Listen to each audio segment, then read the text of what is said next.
Hello, and welcome to the Chest Journal's Editor Highlights podcast. Each month, Chest Editor-in-Chief Dr. Peter Mazzone highlights key articles from the current issue of the journal to help clinicians stay informed about new research in the fields of pulmonary, critical care, and sleep medicine. To introduce this month's episode, here is Dr. Peter Mazzone. Thank you for tuning in to the Editor's Highlight podcast for the January 2023 issue of the journal Chest. There's a great lineup of diverse content in this month's issue. Over the next 15 minutes or so, I'll provide a brief overview of key manuscripts published in each of our content areas, starting with our asthma content area. Controlled studies showing the outcomes of extracorporeal membrane oxygenation as salvage therapy for asthma exacerbations with respiratory failure have not been performed. In this issue, Zakrajek and colleagues report the findings of a retrospective observational cohort study designed to determine if treatment with ECMO is associated with lower mortality in refractory asthma exacerbations with respiratory failure. Using a national administrative data set that includes 25% of U.S. hospitalizations, 13,714 patients were found who met study criteria, including 127 treated with ECMO. ECMO was associated with reduced mortality in covariate-adjusted, propensity score-adjusted, and propensity score-matched models, with odds ratios of 0.33, 0.36, and 0.48 respectively. ECMO was also associated with increased hospital costs, but not ICU or hospital length of stay or time using mechanical ventilation. These results suggest ECMO may be an important salvage therapy for individuals with refractory asthma exacerbations with respiratory failure. Next is our chest infections content area. Few large-scale studies have shown the efficacy of tobramycin nebulization in bronchiectasis. In this issue, Guan and colleagues report the findings from a Phase 3, 16-week, multi-center, randomized, double-blind, placebo-controlled trial designed to determine if tobramycin inhalation solution could effectively reduce sputum Pseudomonas density and improve bronchiectasis-specific quality of life in patients with bronchiectasis and Pseudomonas infection. 339 patients were included in the intention-to-treat population. Those receiving nebulized tobramycin inhalation solution had a significantly greater reduction in Pseudomonas density, a greater improvement in the quality of life bronchiectasis respiratory symptom score, a significant reduction in sputum volume and purulence, and a greater percentage of patients who became culture negative.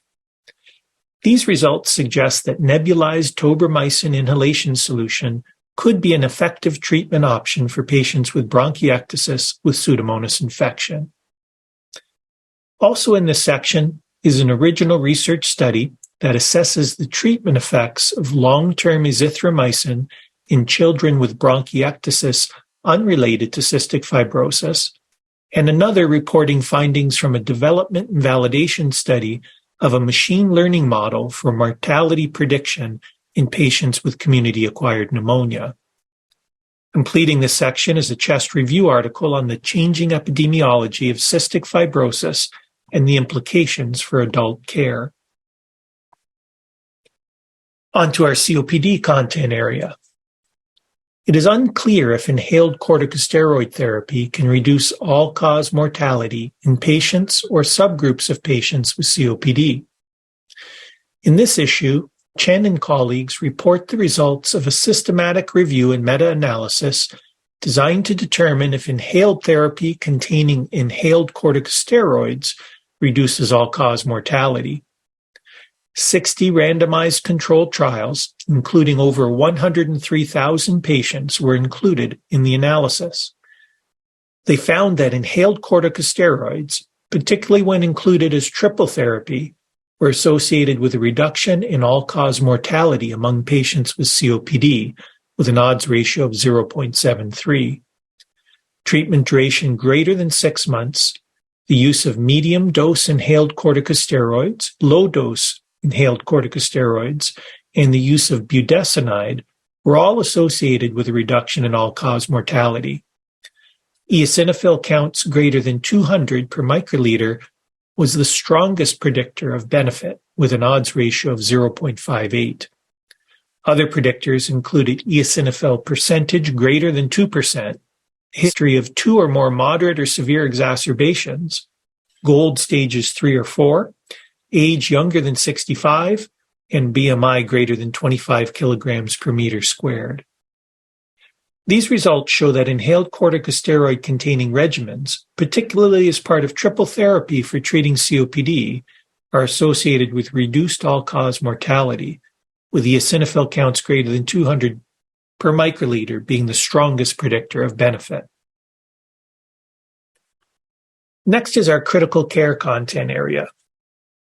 Limited available data suggests wide variation in the use of bronchoscopy for the evaluation of acute respiratory failure. In this issue, Wayne and colleagues report findings from an observational cohort study of patients treated with invasive mechanical ventilation using the National Inpatient Sample, designed to determine the frequency and temporal trend of bronchoscopy use among patients with acute respiratory failure. Over 6.1 million patients treated with invasive mechanical ventilation were included. 609,000 of them underwent bronchoscopy. The percentage of patients undergoing bronchoscopy increased from 9.5% in 2012 to 10.8% in 2018, with variability between hospitals in 2018 ranging from 0% to 57.1%. 16% of the variation was explained at the hospital level across the 1,787 hospitals that were included. These findings confirm an increase in bronchoscopy use in patients with acute respiratory failure requiring invasive mechanical ventilation over time, with a large variation suggesting unwarranted practice variation and opportunities to clarify who benefits from bronchoscopy. Also in this section is an original research article assessing failure rates during a 120-minute spontaneous breathing trial for children who passed a 30-minute trial. A research letter evaluating the relationship between norepinephrine equivalent dose of vasopressors within 24 hours of the onset of septic shock and in-hospital mortality, and a chest review of the psychological morbidity after COVID-19 critical illness. On to our diffuse lung disease content area. Risk factors and clinical outcomes of quantitative interstitial abnormality progression over time have not been characterized. In this issue, Choi and colleagues evaluated quantitative interstitial abnormality progression from 4,635 patients with follow-up imaging in the COPD gene cohort and 1,307 participants in the Pittsburgh Lung Screening Study cohort to identify associations between progression and lung function, exercise capacity, and mortality, as well as demographic and genetic risk factors for progression. They identified age at enrollment, female sex, current smoking status, and the MUC5B minor allele as being associated with quantitative interstitial abnormality progression. Progression over time was associated with a decline in FVC and 6-minute walk distance and increased mortality with a hazard ratio of 1.28 to 1.69. These results suggest that longitudinal measurement of quantitative interstitial abnormalities may help to identify people at risk for adverse events and most likely to benefit from early intervention. Completing this section is an original research article assessing the impact of refining the lung allocation score on discrimination performance. Our education and clinical practice content area is next. The lung ultrasound score was developed prior to COVID-19.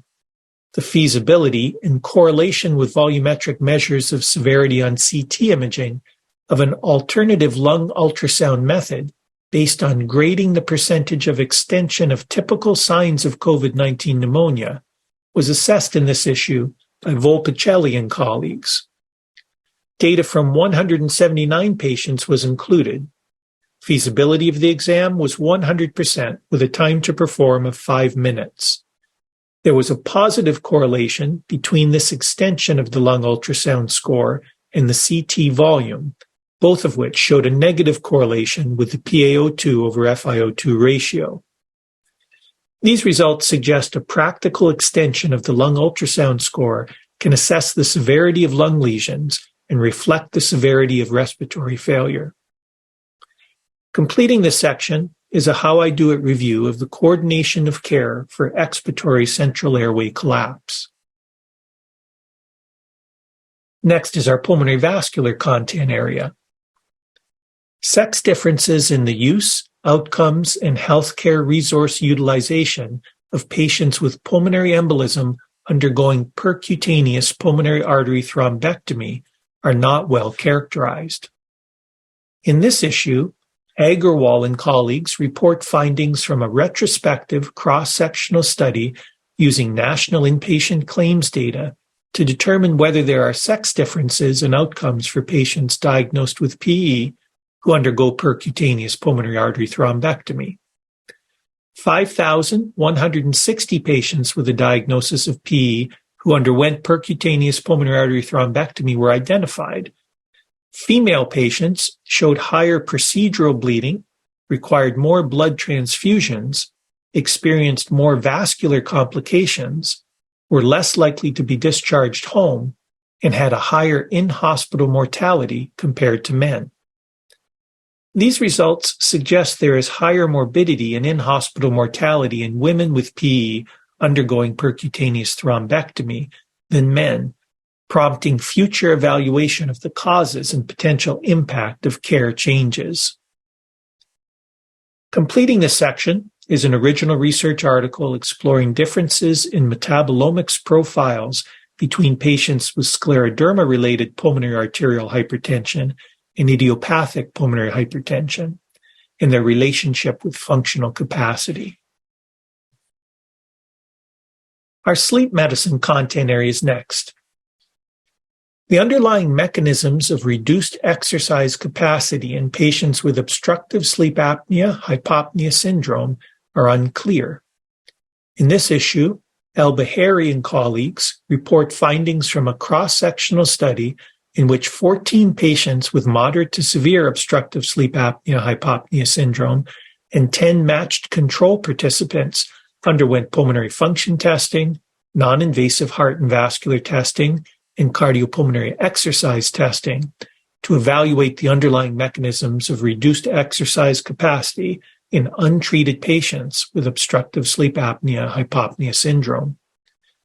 Minute ventilation, ventilatory equivalent for CO2 output, and dead space to tidal volume ratio were greater in patients than control participants during exercise. The reduction in dead space to tidal volume ratio during exercise was greater in control participants. Age, pulmonary wave velocity, and mean pulmonary artery pressure explained approximately 70% of the variance in peak work rate, whereas rest to peak change in dead space to tidal volume ratio and pulmonary wave velocity predicted dyspnea. These findings identified pulmonary gas exchange abnormalities during exercise and resting systemic vascular dysfunction that helped to explain reductions in exercise capacity and increased dyspnea in patients with obstructive sleep apnea-hypopnea syndrome. Completing this section is a point-counterpoint debate about the clinical utility of obstructive sleep apnea phenotypes. Next is our thoracic oncology content area. Overdiagnosis and treatment of lung cancer by low-dose CT screening has been identified as a potential harm of screening.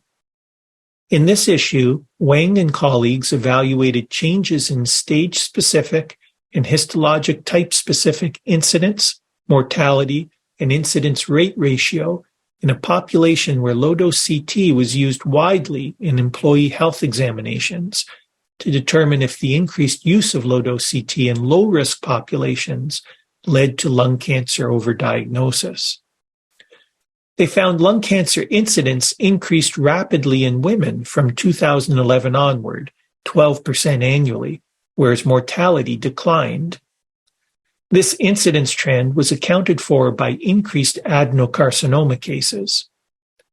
Early-stage incidence rose 16.1 per 100,000 women, but there was no significant decline in late-stage cancer.